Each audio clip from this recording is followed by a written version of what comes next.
জুলাইয়ের গণ অভ্যুত্থানের ছাত্র গণ অভ্যুত্থানের আকাঙ্ক্ষা এগুলোকে ধারণ করবে।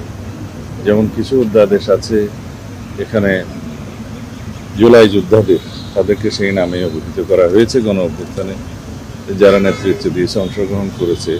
এক্সট্রিম মশার কয়েল প্ল্যান্ট ফাইবার দিয়ে তৈরি, তাই সহজে ভাঙে না, সুগন্ধিযুক্ত ও নিরবিচ্ছিন্নভাবে জ্বলে। ডেঙ্গু, চিকুনগুনিয়া বাহি সহ যে কোনো মশার বিরুদ্ধে দেয় এক্সট্রিম সুরক্ষা।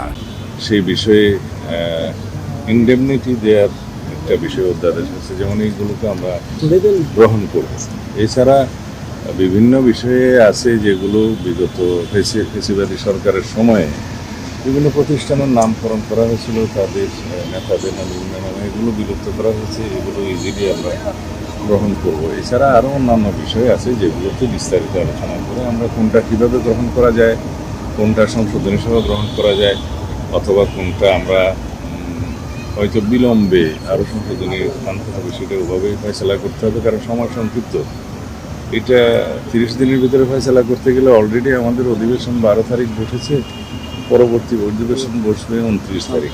এর মধ্যে প্রায় 15 দিনের মতো সময় আমরা অতিবাহিত করছি। বাকি 15 দিনের মধ্যে যা করা যায় সেইটুকু আমরা ব্যবস্থা